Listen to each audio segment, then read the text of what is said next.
Hey guys, అందరూ ఎలా ఉన్నారు? మేమైతే ఈరోజు మా పాపకి 4th మంత్ ఫోటోషూట్ అయితే చేస్తున్నామండి. ఎప్పుడు రొటీన్గా ఏం చేద్దాంలే, కొత్తగా ఏమన్నా ఆలోచిద్దామని ఇలా అయితే ఆలోచించి సైకిల్ థీమ్ అయితే చేస్తున్నామండి. సైకిల్ అయితే ఇది చున్నీలతో అలా నేనైతే క్రియేట్ చేశాను. అది ప్రాసెస్ కూడా వీడియో తీద్దాం అనుకున్నాను, బట్ పాపను పెట్టుకొని సరిపోయిందండి, అంత టైం దొరకలేదు. నేనైతే ఫస్ట్ నా చున్నీలు 2 యూజ్ చేసి ఇలా చక్రాల్లాగా చేశానండి. మధ్యలో టేప్తో అట్లా వేసానండి, వీల్స్ ఉంటాయి కదా ఆ టైప్లో. తర్వాత అయితే పైకి లెగ్గిన్ ఉంటుంది కదా, దాన్ని అయితే అట్లా హ్యాండిల్ లాగా పెట్టానండి. అండ్ అలాగే మధ్యలో ఒక స్కార్ఫ్ వేసేసాను, అది సీట్ లాగా ఉంటుందని. బ్యాక్ సైడ్ అయితే ఒక క్లాత్ వేసేసి దాని మీద 4 అని రాశానండి.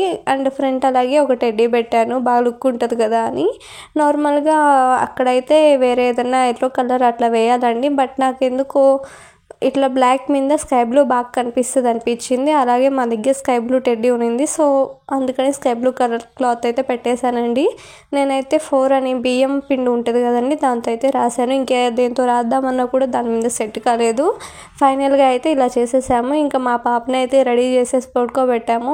ఈ మధ్య మా పాప టైమింగ్స్ అన్నీ మారిపోయాయి. నైట్ పడుకోవడం అలా ఏం లేకుండా డే టైంలో పడుకొని నైట్ మేలుకుంటుంది. సో ఇంక ఇది డే టైం కాబట్టి, నిద్ర టైం కాబట్టి కొంచెం ఏడుస్తూ అలా అల్లరిగా చేసింది. అంతేం కోఆపరేషన్ ఇవ్వలేదండి, చాలా తక్కువ ఫోటోషూటే చేసాం మేము. ఇంకెలాగో ఒకలా బుజ్జకిచ్చి అయితే కొంచెం తీసుకున్నాము ఫొటోసు. చూస్తున్నారు కదా, మధ్యలో తీసుకెళ్ళిపోవడం మళ్ళీ పడుకోబెట్టడం అలానే సరిపోయింది. మా పాపకైతే ఈ డ్రెస్ చాలా బాగుందండి. నేనైతే ఈ ఫోటోషూట్ కోసంగా మొన్న షాపింగ్కి వెళ్ళినప్పుడు తెచ్చుకున్నాను. ఆ ముందు టెడ్డీ ఉంది కదండి, అదైతే భలే లుక్ ఇచ్చింది ఈ డ్రెస్కి. మా పాప డ్రెస్ మీకు ఎలా అనిపించిందో కామెంట్ చేసేయండి. మా థీమ్ చాలా ఈజీగా ఉందండి, మీరు కూడా ట్రై చేసి చూడండి, కొత్తగా కూడా ఉంటుంది. మా ఛానల్ని ఫాలో అవుతున్నట్టయితే మా